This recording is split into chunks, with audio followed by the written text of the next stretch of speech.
Welcome to the advert for this 1990 Jaguar XJS project car. Are you after a cheap XJS project car which is not a basket case and is restorable, but make no mistake, does need quite a bit of work? If so, this could be the car for you. Get in touch if it's of interest. My number is 07712 426 170. I'm going to do a quick walk around the car inside and out. Apologies for the wind. And then later on in the video I'll zoom in on some of the bits that are more interesting, like under the sills and rust around the buttresses, that sort of thing. So yeah, initially if you're not of interest you can switch the video off, and if you're keen on seeing more, then hang around to the end and you'll see things in a bit more detail. So I bought this car alongside another XJS. This came as a parts car. I've ended up not needing to use any parts off it, so it needs to be sold. Generally it's okay. Bodywork is original. Rusty here and there, as you can see on that arch. We'll talk about that later. But the paintwork's alright. It would polish up quite nicely. I don't think it needs a full respray. I think a partial respray would be good enough. The leaper needs taking off the bonnet, and the tyres need airing up. It's got later Jaguar wheels of some sort on there. So this is a 3.6 4-speed automatic.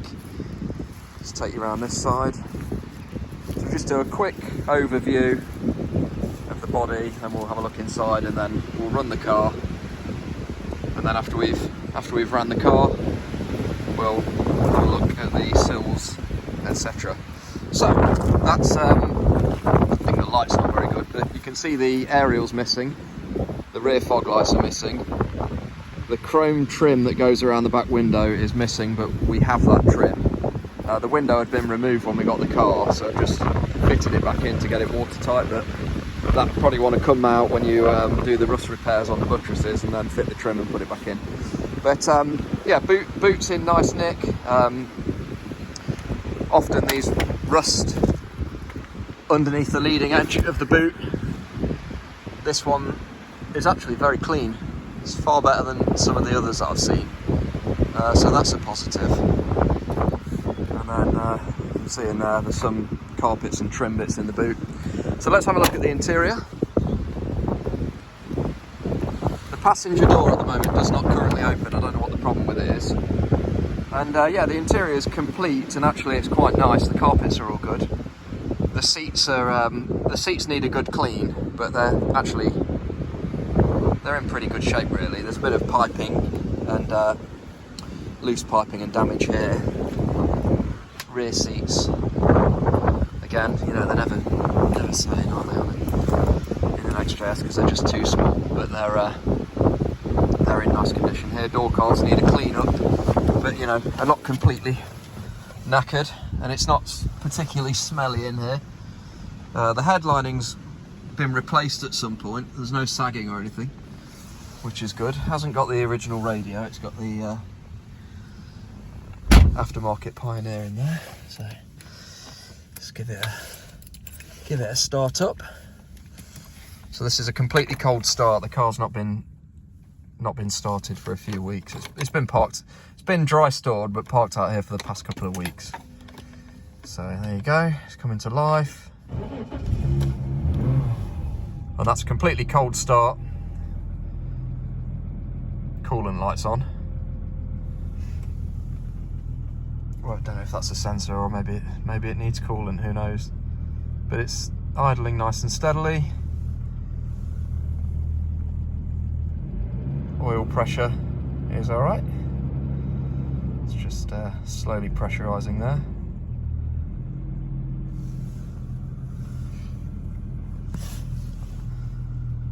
So there you go, and I'll just take you around the car and show you the exhaust pipes and under the engine bay.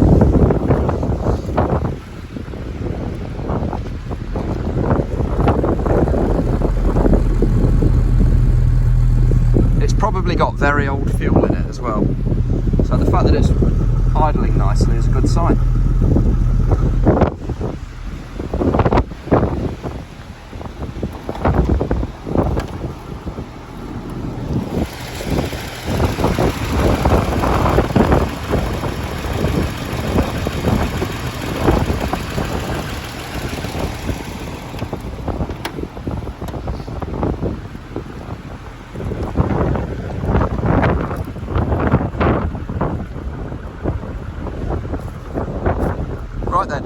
let's I'm going to turn it off just because I don't know how much fuel's in it and it might need to be loaded onto a trailer. So there you go, the gauge is there. You can see that it's still idling nice and steadily. So that's a brief overview. So now let's go around in a bit more detail and have a look at some of the rust areas that will need addressing. I'm going to start at the back and work my way around to the front. So on the rear end, you can see these buttresses, this rust all needs cutting out, and you need to weld some fresh metal in there. And then the same on this side. And if I just close the boot, there's a hole just there, look, by that window.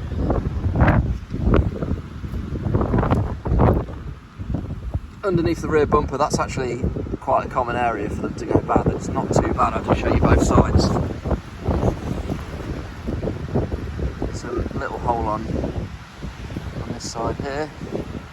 So I'll show you the arches. Now this has had filling out, so it's a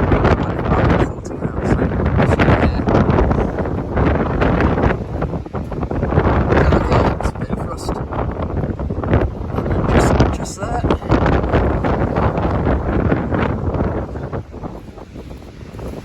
This front arch here, you can see it's sorting out there. And this is probably the worst bit around here. So it's common on the wings. It's relatively easy to sort, and then there's some sill rust around there. So that will need to be dealt with. The scuttle's all good. The roof's fine as well. Actually, the roof doesn't need anything doing to it. You can blow in any repair work that you had done into the roof. That's something that you can leave alone. And here is a pretty crusty, to be fair. It's all doable. And I think the inner wings on the front are actually okay. I'll have another look. It's a while since I've had a look at it. Yeah, the inner wings are pretty solid both sides. So that's something that's quite nice. And also the bonnet. There's a bit of surface rust on the bonnet, but generally the bonnet's okay. I mean, I've seen far worse on XJS's. So there you go then, that's just a quick overview. And there is a little bit of rust around the other side. Just under one of the rear waterlight windows. Oh yeah, just here. So that needs sorting out. Yeah, just a quick overview video, because I know buying project cars on Facebook or eBay or whatever is fraught with risk, isn't it? Let's be honest. But this one's a decent car. I'm after 1,500 quid for it. And yeah, if you're interested, get in touch. Call me anytime. I'll reiterate the number. It's 07712 426 170. Thanks a lot.